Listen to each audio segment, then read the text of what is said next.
Graças a Deus, irmãos, vamos fazer a nossa leitura hoje. Hoje, olha, estou aqui diferente, vou tentar fazer assim. Pode ser que eu estou fazendo vários experimentos, tá bom? Já estou preparando outras leituras, mas eu estou tentando achar a forma mais agradável, tanto para mim quanto para quem participa. Veja bem, hoje eu vou fazer o seguinte, eu vou ler aqui João, capítulo número 19, versículo 38 em diante. Nós estamos finalizando a leitura, aqui eu estou com a Bíblia, aqui, olha, a leitura, e nós vamos falar agora sobre o sepultamento de Jesus. Nós vamos até o versículo 43. Vamos ver o que dá para a gente aprender e ver o que a Bíblia diz, tá bom? Sempre, nós vamos olhar para o contexto, entender, por exemplo, que Jesus, ele é condenado, ele é condenado, ele é crucificado, e a Bíblia vai dizer, por exemplo, que você vai se lembrar que deram vinagre para ele quando ele estava ali na cruz. Ele disse, eu tenho sede, e deram-lhe vinagre. Depois disso, ele entrega o seu espírito, ninguém o toma, porque ele mesmo disse, ninguém pode tomar, eu mesmo dou.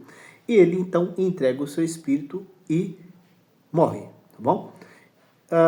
Nós vimos também anteriormente que os seus ossos não foram quebrados, tá? Isso é importante, porque estava escrito, a Bíblia vai dizer que estava escrito que nenhum de seus ossos seriam quebrados. Agora, nós temos aqui no versículo 38 dizendo, depois disso, José de Arimateia, que era discípulo de Jesus, ainda que ocultamente pelo receio que tinha dos judeus, rogou a Pilatos que lhe permitisse tirar o corpo de Jesus. Pilatos lhe permitiu. Então foi José de Arimateia e retirou o corpo de Jesus.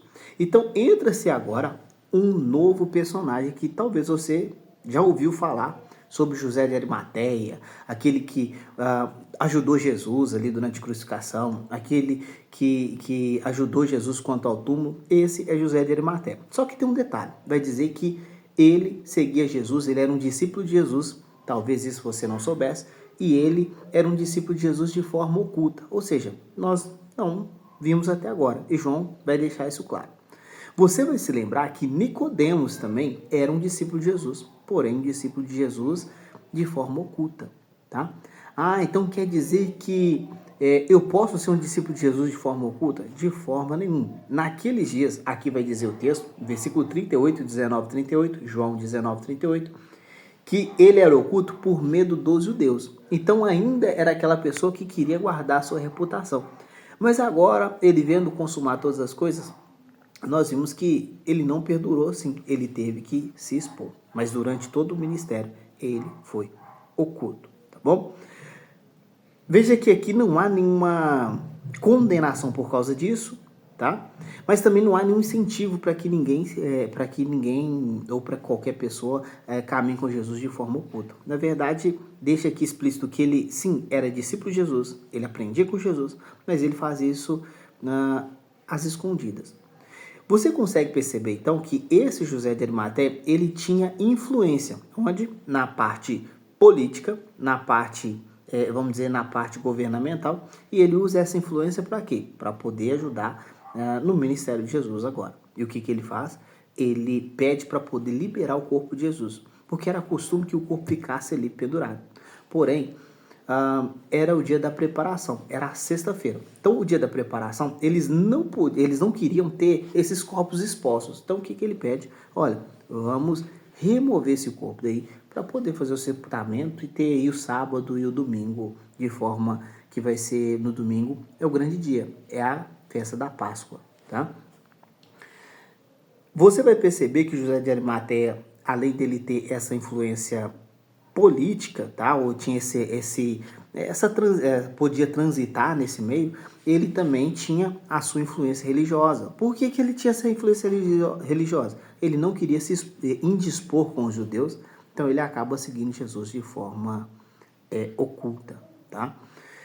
Como eu disse, isso não é motivo de talvez de exaltação, porque as pessoas podem pensar, então quer dizer que eu posso seguir Jesus de forma oculta. Ele não fez isso porque ele não queria, talvez ali a sua reputação, a princípio, no meio dos judeus fosse manchada. Vou te dar um exemplo.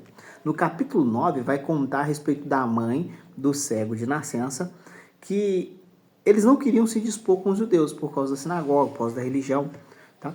E esse processo de conversão, ele talvez tenha acontecido comigo e com você. Eu, por exemplo, por um tempo eu tinha vergonha de falar que eu era crente, que eu era evangélico, que eu me converti.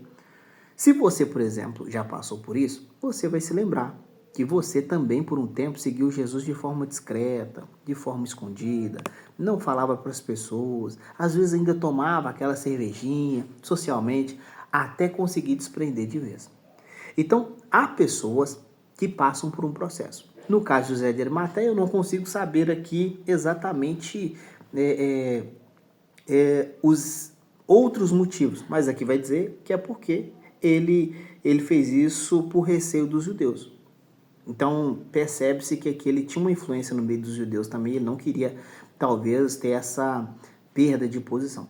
Outro exemplo que você vai ver no versículo 39 é: e também Nicodemos, aquele que anteriormente viera ter com Jesus à noite, você vai lembrar no capítulo de número 3, foi levado, e também Nicodemos, aquele que anteriormente viera ter com Jesus à noite, foi levando cerca de 100 libras de um composto de mirra e aloés. Então Nicodemos também, você sabe, que ele também não queria se indispor com os judeus. Então o que ele fez? Ele se manteve seguindo Jesus à sordina, e se Jesus não repreendeu, quer dizer que Deus ele tinha um propósito para isso, tá? Não é incentivo para que ninguém o siga secretamente. Mas Jesus, então, se Jesus não falou que, olha, se você não se expor, você não tem parte comigo, Jesus não fez isso. Então, Jesus tinha um propósito dele. Então, percebe que o tratar de Deus com cada um é de uma forma especial, mas não há um incentivo nas Escrituras de forma nenhuma para seguir de forma escondida, tá bom? Há um processo para as coisas acontecerem, um processo para mim, um processo para você, e cada um passou por isso. Tem pessoas que iam para a igreja e continuou no vício, tem pessoas que ficou escondida, pessoas que foram observando até acontecer. Versículo 40 diz, olha, tomaram, pois, o corpo de Jesus, envolveram em lençóis com aromas, como é de costume, aqui olha, como é de costume e como é de uso entre os judeus na preparação para o sepulcro. Então, o morto ele era preparado, além de ser preparado com linho, ele era preparado com aromas. Aqui João, então, vai dizer isso. No lugar onde Jesus fora crucificado havia um jardim. Então, um jardim e neste um sepulcro novo, no qual ninguém tinha sido ainda posto. Então, quer dizer que esse sepulcro, pela característica que você vai perceber aqui, é que esse sepulcro poderia ter mais de um corpo. Não era exclusivo. Era uma espécie, você já deve saber disso, era uma espécie de uma caverna, diferente do que uma caverna, uma gruta, tá? Diferente do que eu e você nós estamos acostumados. Como é que eu consigo observar isso? Pela história dizer que foi removida uma pedra, a história de Lázaro, por exemplo, Lázaro sai para fora, remove a pedra. Então, era uma espécie de uma gruta e você vai perceber então que era esse caso. Só que não ficava somente, dá para ver que não ficava somente um morto, poderia ficar outros mortos ali. Ali, pois, por causa da preparação dos judeus e por estar perto do túmulo, depositaram o corpo de Jesus. Então, ali está o motivo. Colocaram ele por estar perto, o local ser perto daquele túmulo. E nós vamos ver em outras passagens que aquele túmulo era de propriedade de José de Arimateia. Tá bom? Bom, feito isso, o que nós podemos tirar de aprendizado depois de tanta informação? Primeira coisa, não há um incentivo nas Escrituras para ninguém seguir Jesus secretamente. Porém, se Jesus o permitiu, Jesus tinha um propósito para isso, nós precisamos respeitar esse processo, tá bom? Não há a Bíblia sempre chama a gente a confessar publicamente, tá? Mas se Jesus permitiu até ali, é porque ele tinha um processo e tinha um tempo para cada coisa. Outra coisa que você vai ver é o espírito de oferta e de devoção desses homens. Eles ofertaram o que eles tinham para ofertar naquela hora para o ministério de Jesus, tá bom? Veja bem, de forma nenhuma nós vamos aceitar que as pessoas digam, olha, ofertem tudo, dê o que você tem, dê casa, tá? Não estou falando isso, eu estou falando para o ministério de Jesus. Não há aquele sentimento de José, por exemplo, dizendo, olha, essa propriedade é minha. Não, de forma nenhuma. Está aqui, use em prol do ministério, em prol de Jesus. Então não há esse sentimento de que é meu, tá bom?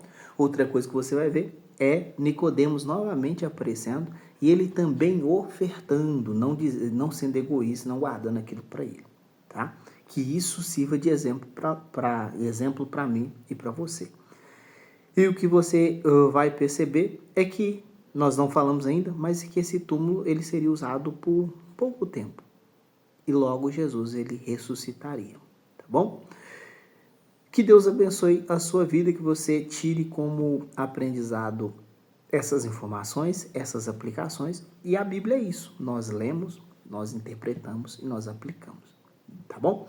Deus abençoe a sua vida. Até a próxima, então. Tchau, tchau.